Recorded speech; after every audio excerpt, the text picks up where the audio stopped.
Okay, I'm going to show you how to make a glider paper airplane. Fold it, even the edges out.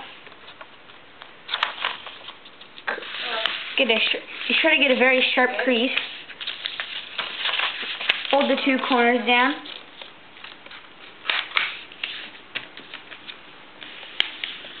Sharp crease right there. Fold the other side. Sharp crease.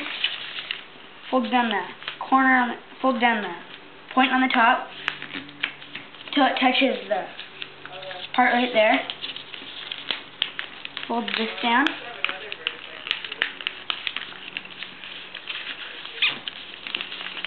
Fold another time.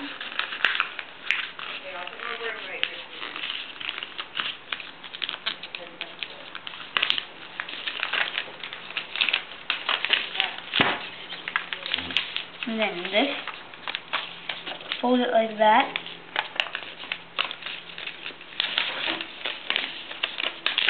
Fold it in half.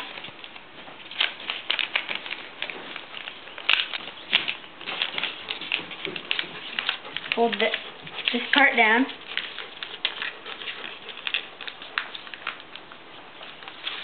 Flip it over. Fold that part down. Okay. Fold that, like that. So it looks like an M, sort of. And then you have something like this. You fold down this part, make some wingtips, and voila, you have a glider paper airplane.